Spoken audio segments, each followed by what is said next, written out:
This is going to be a controversial topic, and I got to talk about this because I'm interested in your guys' opinions.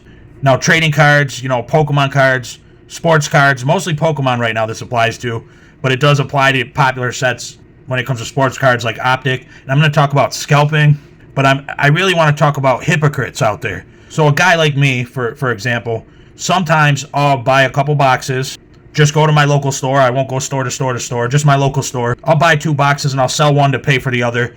And a lot of guys have to do this because it's the only way to stay in this affordably. And I do this so I can collect. I enjoy opening cards. This is a way for me to collect the cards and build a collection and not break the bank. Now here's where there's hypocrites in this. I don't like guys clearing out the shelves and stuff like that. That's terrible, and I think it's up to the stores to enforce the limits. I encourage the stores to do this, and I like to see it when it happens. That being said, I don't care what somebody does with their few boxes when they get them. I just don't like guys clearing out the shelves. But I have to expose these hypocrites, these so-called sealed collectors out there. And most of them are Pokemon collectors. They're quick to call somebody a scalper, even just for buying a couple boxes or selling a couple boxes. But a lot of these guys are sitting on massive stockpiles, and really they're not collectors. They're just long-term investors. Or you can call them flippers. They're just not short-term flippers. They're doing it for the long term. They're not real collectors. When you got these guys sitting on 50 boxes of Prismatic ETBs, or you got these guys, they've been collecting 5 years back, but they got a massive stockpile, hundreds, maybe thousands of boxes, all sealed. And they claim that they're, different than the scalper, but a lot of these guys are doing the same thing, They'll go from store to store to store to clear out as much as they can for their so-called collection.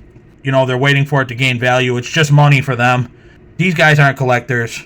But we got to call out these hypocrites, these sealed collectors. Like I said, they're the first to scream about scalping, and really they're just a long-term scalper. They're looking to flip the product down the road, make a bunch of money off of it. So just call it what it is. Stop being hypocrites. You're not any better than the next guy when you're doing the same thing, just long-term.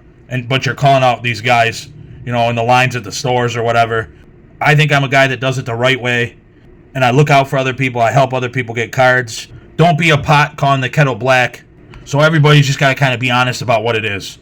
These people kind of have tried to separate themselves from scalpers. We all know it's really just an investment for those guys. And again, do what you want. I'm not telling anyone what to do. I'm just trying to get some people to think about it a little bit and make that connection that, scalpers, long-term investors, sealed investors, they're just each other's ugly cousin. That's it. They're birds of a feather that don't flock together.